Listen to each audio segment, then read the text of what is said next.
Let's review the fascinating deck building decisions made by MHA top cutters for this Webcam RLE. What I mean by fascinating deck building decisions are when you look at the top cut deck lists, there might be some cards in there where you scratch your head and say, why did that happen? But then after considering it for like 5-10 minutes and really looking at the list, you have this aha moment where it's like, oh, that makes total sense now. So let's jump into the art of deck building and why this is. So every card included in a list comes with an opportunity cost of the cards not included. Right, and with 5 sets in, we have hundreds and hundreds of cards, and you can only put 50 to 70 cards in your list, so you have to be kind of ruthless with what you exclude. And a lot of times we just end up putting in the staples and not thinking about it when there might be a card that sees less use, but in your specific list actually makes a lot more sense.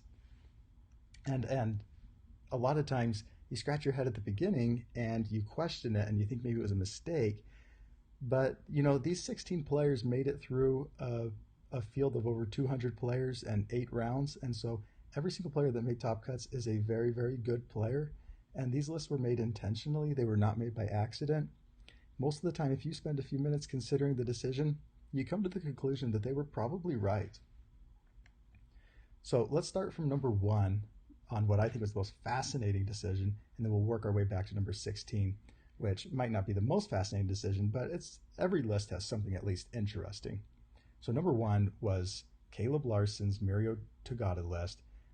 He was completely leaving out Back Alley Haymaker and replacing it with BMI Buster. He had this BMI Buster Velocity Punch combo that was really, really neat. And you would never expect it because every Good Punches list ever that has done well in an event since set 2 has always included Back Alley Haymaker. But there's a few reasons why it makes sense now that Caleb would choose BMI Buster over Back Alley, and he's reviewing the list has actually convinced me so much that I've started considering in my own Mirio list taking out Haymaker and Texas Smash and replacing with Velocity Punch and BMI Buster. So BMI Buster, we get this enhance, remove 2 momentum, build the top 2 cards of your deck, and draw 2 cards. Very, very powerful, but it comes with a remove 2 momentum cost, which is huge, especially when we want to keep our momentum as Mirio. But if we look at Caleb's list, let's jump over here. I've got everybody's list pulled up. He was 4xing card pool to work so that he could just put it right back. He was 4xing Capture Evildoers, and he was 4xing Velocity Punch, and he was 3xing Pull No Punches. So this remove 2 momentum was not a huge cost. In fact, sometimes he could probably even get the enhance of BMI Buster off on turn 2 if his opponent took a momentum. He stole the momentum with Capture Evildoers and then used Velocity Punch to get a second momentum. So when I was making my Mirio list, I think I overestimated that remove 2 momentum cost, especially if you build your list around it. And then, of course, build 2 and draw 2 is exactly what Mirio wants to do. And then the Back Alley Haymaker, you know, stun 2, everybody is running tons of stun hate right now. So stun is not what it used to be. And especially when we were expecting a field of Mirios, and all the Mirios have keeping Ares safe and it can't be fixed. So stun just isn't that valuable. And it's also not valuable because Mirio normally doesn't play this speed game plan. Normally Mirio's playing a zone changing game plan, and then he just wants to pump damage and he gets the benefit. The benefit of changing zones is that you can sort of ignore speed somewhat. So it makes sense to go with the slower, lower difficulty BMI Buster that can build and draw. Okay, that's enough about that. Anything else I want to review about Caleb's list? I thought very fascinating, go for the win, to win the game early. This is a just fascinating card to put in. All right, number 2, Mitchell Simono's Good All Might 3 list. Just like Caleb completely excluded Haymaker, a staple for the last year, Mitchell's list completely ignored Destined for Mainstream Success, a staple for the last year. Let's jump into Mitchell's list. Yeah, as you can see, he's got no Destined for Mainstream Success. So what does the big 3 do better than Destined? It's got a worse block modifier, And it says flip, if there are 3 or more cards in your card pool, draw 1 card. So you'll be drawing a card, but you'll be doing it at a point, typically when there's 3 or more attacks in your card pool, you're at a point to where you're probably going to stop attacking. So the draw is coming at an inopportune time, especially because you want to draw early in the turn so that you can plan your turn out in an effective manner. Draws early in the turn are much more valuable than draws later in the turn. And destined for major success, it doesn't guarantee you the draw, but it also you can use it as a tool to guarantee your next check. So I think of the main enhance on this card compared to destined as being like 75% is good.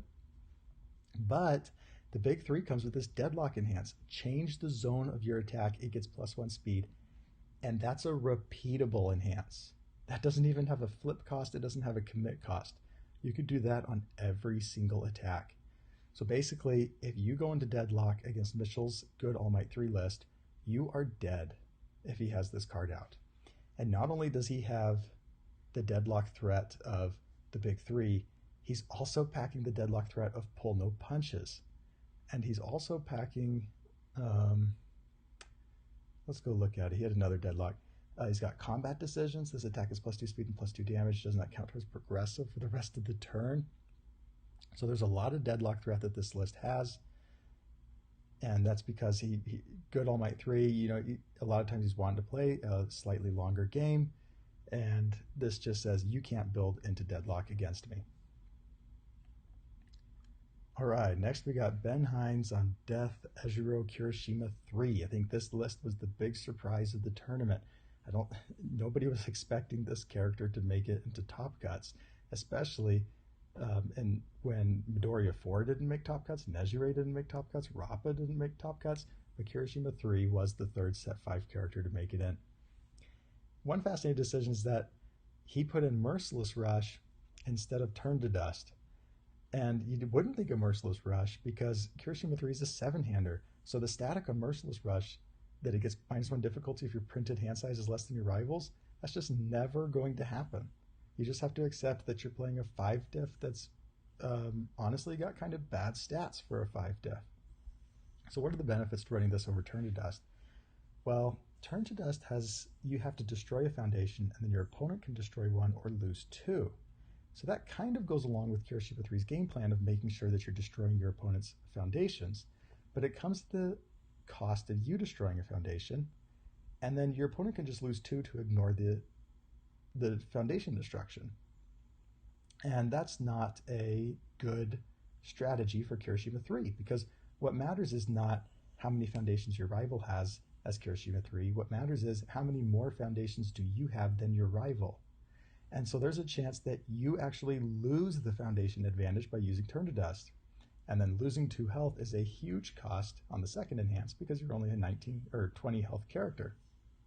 So the Merciless Rush makes sense if it's completely blocked. Your rival destroys 1 foundation, and it's a 1 low block in a meta where we know that there's going to be Mirios making everything low. So I can absolutely make sense. But when I first saw this, I thought, what is Merciless Rush doing in a 7-handers deck? And then I made a 3A and 3B for this list because I thought it was so fascinating. He also included this foundation of food.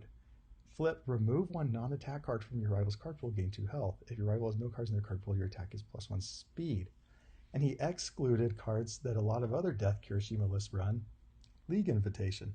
So why would you include food? And then I started thinking about it, and this first enhance actually goes along quite nicely with Kirishima's foundation destruction plan, because there are quite a few lists that play foundations and then follow up with an attack for whatever reason. You have Futures Now Jiro, of course, is going to play Futures Now and then play Foundation, Foundation, Foundation, Attack. Or you have Create Capture Net. You want to play a foundation and then play your Create Capture Net. Before you build your foundation, first thing you want to do is give Create Capture Net stun 2.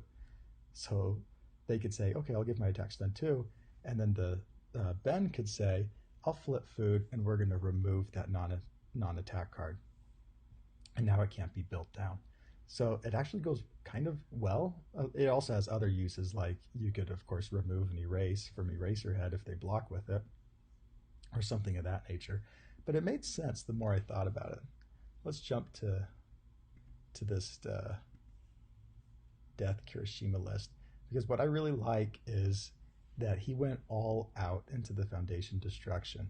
Right, we got full cowling impact, merciless rush, red riot unbreakable, evil gaze. We have food. We have nothing to see here, so that when they block it, you can destroy something. So he really just went all out into this Foundation destruction game plan. I was quite surprised. I thought if Kirishima 3 topped, it would be on the Earth symbol, because even though the Earth doesn't get as much Foundation destruction abilities, Earth does get more Foundation ramp. So credit to Ben. Next up, we got Mitchell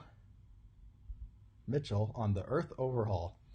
And he is running Energy Section, which is a card, if you watched my common and uncommons tier video, I actually put this in like the bad category on commons and uncommons. And here it is being 4x'd in a list that makes top cuts. So clearly I need to rethink my opinion here. He's running Energy Section, and then he's ignoring an Earth staple like Snack Time as a 1 diff. So why would this be? Well, Mitchell's list is a throw list, and so he's going to be doing damage. Let's go find Mitchell's overhaul list. So we have lots of throws. We have overhead reversal, we have creeping vine eruption, and we have fat grapple. And this is 3x, this is 3x, this is 3x. So we're running 9 throws. So we're pretty much guaranteed to hit, and then we're going to be gaining health.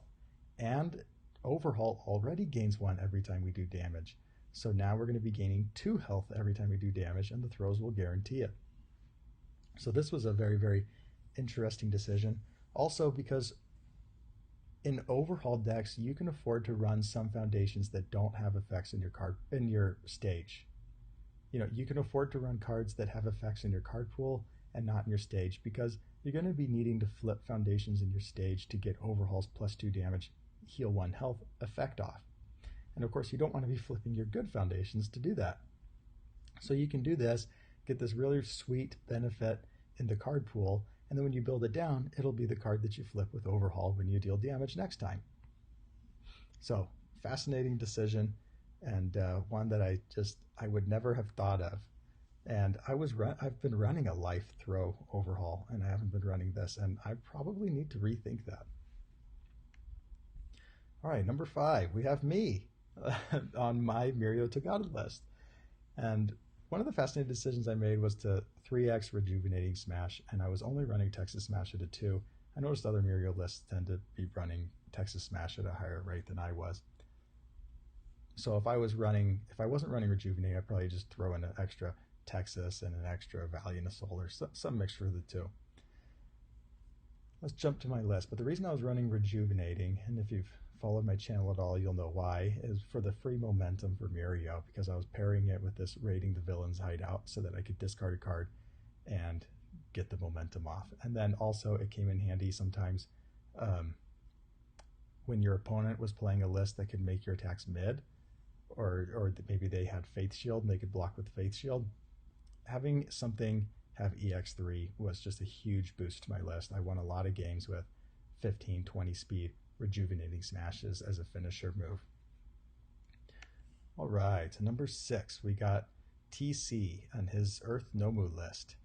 And he's an Earth Nomu list, and he was not running Tetsu Tetsu Thrashing for his recurring attacks. Instead, he was running 6 stiff attacks, and he was running Muscle Mauler at a 3-of. And Muscle Mauler, you get to destroy a face down, draw a card, and add a card from your momentum to your hand. So you can obviously add an attack from your momentum to your hand and then be able to attack again. And this really isn't a 6 diff most of the time. In Nomu, this is going to be a 5 diff. 5 diff, 5 mid for 6 that says you get to draw a card and selectively draw an attack is pretty good. He wasn't also it wasn't just Muscle Mauler either. He was also running 3x of this 6 diff Calorie Counter, which if they blocked your first attack, then you got to play Calorie Counter as if it was a 3 diff, 5 mid for 6, that Nomu makes a 5 mid for 12. So very, very cool to switch those out for these. He was still running the Barrage for attack recursion. No surprise, and Hardened Jab for attack recursion. So no surprise there. It was very similar to the cycling Nomu list that we've seen, who want to play more attacks than you would expect a five-hander to be able to play in a turn. Just thought it was fascinating. Switch Thrashing for this Muscle Mauler calorie counter lineup. All right, number 7, we got Jose Norono and his Death Eraserhead 1 list. We're pretty used to seeing Forcing Surrender on Death Eraserhead lists because you can flip, it's a low block, and Death is normally hurting for low blocks. It's a spam foundation, and it says flip. You can discard a non-attack card from either player's card pool. Well, this comes in handy with Eraserhead because you might have blocked with an erase, and now it's stuck in your card pool. You can flip and put your erase right back into the discard pile where you can pick it up for defense. But this was completely missing from Jose's list. Instead, he's got Red Riot's the coolest. It's also a spam foundation that's a low block, but it says you can, while committed, flip for +2 damage. So let's go to Jose's list so that we can understand why this decision was made. You can see that we're playing a very, very aggressive list, and we're playing a list where we blow up our own stage with things like Brute Strength and Someone with Style. And Tight-Lipped, we're flipping our stage. Mediator, we're destroying it. So using this list, we're going to be playing more aggressively. We want to win earlier. You know, we're not like the Void Eraserhead list where you can drag the game out. The Death Eraserhead list wants to win quickly. And we get Grenadier Bracers, Fierce Whirlwind. So instead of playing this defensive foundation, he switched it for this offensive foundation that pretty much fulfills the same purpose. And it really helps. I forgot to mention this. He's running Twisting Azure at a 4F, and you've got to get that to 7 damage. So +2 damage is huge. You can just flip it for +2, destroy it with Brute Strength, and there you go. You got your 3 damage. Okay, number 8, we got Ko's Void Eraserhead list. And on this one, he's running Total Erasure Binding, which you would say, why is that a head scratcher? And you'll understand when you see the list that it's a punch list. We're running a punch package because we're running this repeated 100% smash to ready up our board, which is very, very powerful in Eraserhead because it means we can throw attacks and send this one as the last one. It could either be a finisher because that is EX and powerful, or it can just set you up to play solid defense and re-ready your stage. So when I was making my own Void Eraserhead lists in preparation for the RLE and considering if I should play Eraserhead, I kept coming into the problem of once you get past repeated and rejuvenating and hardened uppercut and jab, there's really not that many good Void punches. So in this one, we've included Ultimate Combination as a finisher, which is pretty neat. But other than that, there's really hardly any good Void punches that I would want in a list that I would expect to top a regional license exam. And so I kind of stopped building Void Eraserhead because I just kept getting stuck where I didn't like the options available to me. But this is a really fascinating decision because it's got a combo with a weapon combo, but we're just ignoring weapons. There's no weapons in the deck. So we're ignoring that combo enhance. But it's still a really good card. It's got a good block modifier. It's a 4-diff, 4 high for 5. That's pretty good stats. And it says your rival cannot play abilities on their character during this attack. So you don't have to use your erase on offense. And because every time you use an erase, you're going down 1 in hand size. So this is huge. Also, it can be used as a finisher with powerful 3. So I'm kind of kicking myself for not thinking of this sooner because we see other Void Eraserhead lists running cards like Rewind Throttle just because it's a punch, but Rewind Throttle is certainly not meant for Eraserhead. It's meant for Midoriya. It's meant for a character who can add damage. You know, I mean, 7 high 3, we don't care about attacks that only do 3 damage. So this was a very, very good decision. And if I ever start playing Void Eraserhead and actually putting some serious testing into it, I'm certainly going to start with this as well. All right, number 9, we got Travis Tangeman Earth Overhaul list. And this is similar to the Mitchell's Earth Overhaul list where he was playing Energy Suction, a card that only did something in his card pool but not in his stage.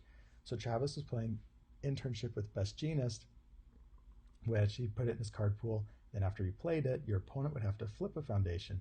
And then Overhaul builds this down, and then you just flip it with Overhaul for your character enhance or your character response later in the game. So it doesn't come at a cost to you to run cards like this in Overhaul, which is something that for some reason even though I've been playing Overhaul quite a bit, I just hadn't fully considered that aspect of the character like I should have. So since he was running internship with Best Jeanist, he excluded Quick to Act, which I thought was interesting. Because this Overhaul, you want to heal. You don't want to be at less than half health. I should probably jump to the list here and show it. Okay, here's Travis's Earth Overhaul list. Here we've got a more traditional Earth package, whereas Mitchell was on that kind of unique throw build. Travis is on a traditional punch build, and he's got Homage since Overhaul builds from his hand. He's always getting a damage. He's got, if you've drawn a card, you're going to be getting +1 speed on everything. So he's using this instead of Quick to Act, even though it's a 2-def instead of a 0-def. On this one, you can do it early in the game. You don't have to be at less than half health, which for a control character, you never want to be at less than half health. And he's also got this 3 Hand of Confession, which is pretty neat. If you can play an attack, go into Hardened Jab, use Hand of Confession, and then just pick up the attack with Hardened Jab. Okay, number 10, we have Josh Barker on Good Izuku Midoriya 2, which, by the way, not saying I told you so, but I said that Midoriya 2 would top the event and not Deku 4, and Josh proved me right, so thank you, Josh. He included the new Set 5 card Nice Try, and he excluded the good staple Specialist of Sound. So this is another one similar to the big 3 replacing Destined, and Destined has just been a 4X in good decks for as long as it's been out, which is since the beginning of the game, and that's how Specialist of Sound has been too. You see it most of the time at a 3 or 4X in good decks because it's one of their best speed-hate foundations, and it helps your offensive game plan when you check it. But Nice Try has this really cool interaction. Let's jump to Josh's list. Nice Try has this sweet interaction with New Training Method. So you can play New Training Method on your turn, respond to build a foundation committed from your hand, build your Nice Try committed, and then when your opponent starts their turn, Nice Try readies right back up. So basically, New Training Method is getting to say, you're building a Nice Try readied. You're building a readied foundation instead of the committed foundation. So this interaction is really, really neat. And it allows Midoriya 2, who's a very aggressive character, to fully commit into his aggression without giving up his defense. All right, number 11, we have Christopher Askia with Good Kyokujiro. One thing fascinating is he was running 1 copy of Final Smash, and he was only running 3 copies of Create Capture Net. So I'm assuming that he took this from a 4X to a 3X so that he could put in the Final Smash. Let's jump to his list. It's only got 14 attacks for a 55 card deck. And that's because we're really trying to do this Future is Now Staff Strike combo, where we go Future is Now, Foundation, Foundation, Foundation, Foundation, Staff Strike, or we go,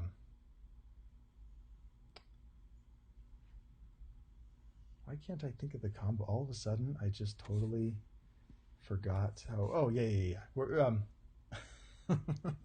oh my gosh, I just had a brain dead moment. Okay, so you go Future is Now, Foundation, Foundation, Foundation, Foundation, and then you have all these weapon foundations in here. You're playing cards like Blade Expertise and Rising Starlet and Preparing for Battle, because then you'll go Weapon Foundation, Normal Foundation, Staff Strike, and then Staff Strike, of course, comes in on a 6 instead of on like a 12, and you get to draw like 4 or 5 cards, and then you ignore progressive difficulty from there. And now Jiro's giving everything tons of damage because you have tons of cards in your card pool. So this list just always wants to see Staff Strike. And the way we can always see Staff Strike is we can use Final Smash to, in some way, be a 5th copy of Staff Strike. Is what I'm assuming what was happening. All right, number 12, Joseph Zimmerman's Earth Nomu list. We were playing Hardened Chop instead of Seizing the Advantage. And you might say, what do these cards have to do with each other? And let's take a look at the list, and I'll show you what I mean. Every Earth Nomu list that has topped for a while has always mainboarded Seizing the Advantages. But in Joseph's list, the seizings are in the side. And instead, we were running 20 attacks in a 53 card list. So we're being very aggressive. Instead of spending part of our deck on actions, Joseph just decided that he wanted to see more attacks and win the game early before their opponent could establish a defense. So we're running a like 38% attack ratio, kind of insane. And we've got barrage to recur attacks, jab to recur attacks, thrashing to recur attacks. And chop can be really nice because the main goal of Earth Nomu a lot of times, especially with defensive lists, is just get your opponent to run out of mid blocks. So we decided to play chop instead of the seizing the advantage like other Earth Nomu lists that have topped in the past. All right, number 13, we got Daniel Nelson's Void Eraserhead 1 list. A lot of the Void Eraserhead lists run this foundation Unexpected Hero. It's a low block and you can flip for -3 speed and +3 damage. You can do this for defense. If you're going to block it, you can give it -3 speed. Or if it's on offense and you know your opponent's not going to be able to block no matter what you do, then you can just go ahead and give it 3 damage and the speed decrease doesn't matter. So it's kind of versatile in that way. But you can also commit after your rival discards a card during the combat phase, draw a card. But normally, unless you're very specifically on the void symbol going for a discard strategy, that's going to be pretty hard to get off.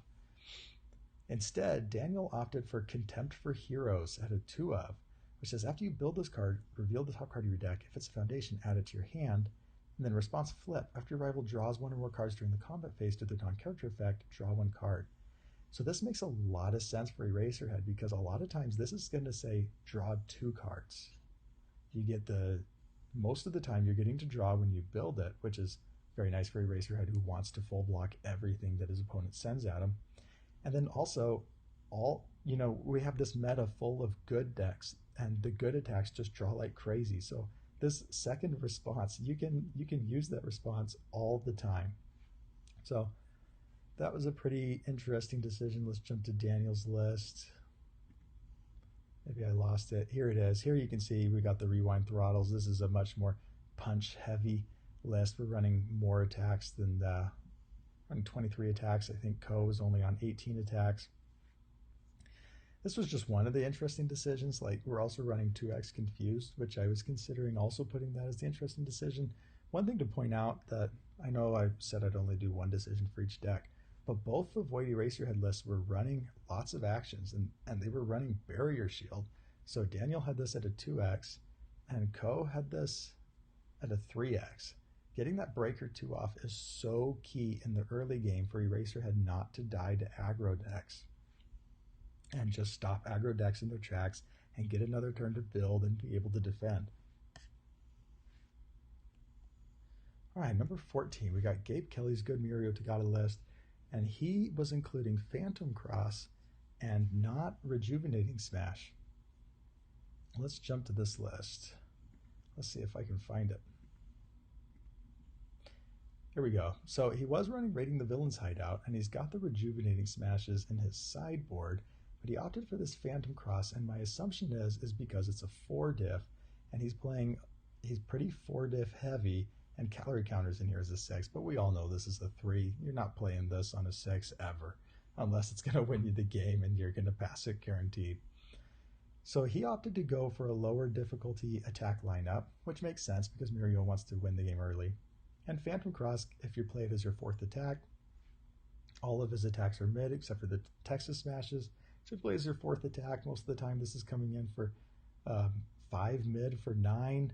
And then Mirio's going to make this 11 damage, and 5 is pretty fast. So I see this making a lot of sense, but this was the only list of the Mirios that was running this Phantom Cross attack.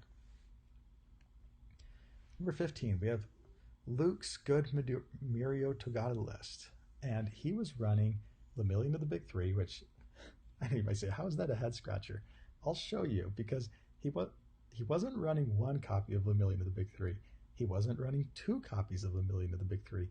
He was running 4 copies of Lemillion of the Big Three, and he was running 0 copies of Raiding the Villain's Hideout. So most Mirios would say, I'll run 2 of this and 2 of this, or maybe 1 of this and 3 of this. But he just went all out into the Lemillion of the Big Three. Let's go find this list. what I appreciated about this Mirio is you can see how small this list is. He knew the cards he wanted, and he wanted to see them every time. So he's got the Lemillion down here at a 4 of, and then he's also got Phantom Threat here at a 4 of, whereas most of the other lists are only running this at a 2 of, since it does say that, you know, if you draw 2 of these, you can only use 1 of them. But basically what Luke is saying is, I don't care that you can only use 1 of these. I don't care that this is unique. I want to see them every single time. This card is huge. It makes Mirio from giving +2 damage to giving +1, +3. That's like Deku 2 level stats, except we also get to change the zone. So he basically said, screw the unique keyword. I'm playing 4 of these, and I'm playing 4 Phantom Threats too, and you can't stop me. And I'll see them every time on turn 2. And then other interesting thing on this list is, remember how we said that one list replaced Specialist of Sound with Nice Try? Luke is actually 4xing Specialist of Sound, and he's 4xing Nice Try. So he's got a lot of speed hate here, and he can afford to be pretty defensive. He's also got lots of draw foundations, and he could just be a pretty defensive deck. Okay, number 16, we got James Hicks, good Mirio Tagada list. And this one, he's the only Mirio who's running a celebrity status, and he's running it at a 1x. And he's doing it instead of running another Capture Evildoers. So most of the Mirios were running 3 or 4 Capture Evildoers, but James opted to only run 2, and instead he's playing more foundations. So I suppose he's wanting to get a turn 1 build guaranteed more often than not, and not get stuck with actions in your turn 1 hand.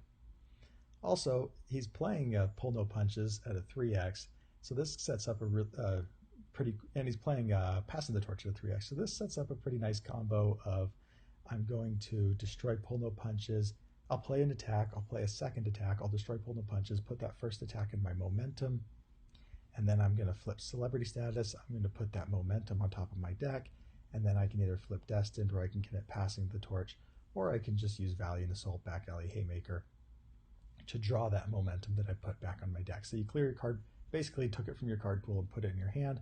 It took 2 or 3 cards to work, but it can be done pretty consistently. So I kind of like this as a spicy one of Foundation. And that's going to do it for today. Those were the 16 fascinating deck building decisions that I saw from this RLE's Top Cuts. It was a very fun list. You know, you might say, well, 5 Mirios is pretty boring, but if you looked at the Mirio list, they were all so different. And Caleb's one, just to reiterate, this list just absolutely floored me. He took Mirio he took the list in a way that I never expected, and I think it's kind of low-key genius. And then we had way more Eraserheads top than I thought. I predicted Eraserhead to win the entire event, which currently the event's still going on. There's 2 Eraserheads in the top 4, so I don't know if one will or not. But I was quite surprised at just how many Eraserheads there were, and that there were 3 Eraserheads, and we saw them top on 2 different symbols. So that's going to do it for today's video. I hope you enjoyed these deck building decisions, and I hope that you got some ideas for deck building of your own.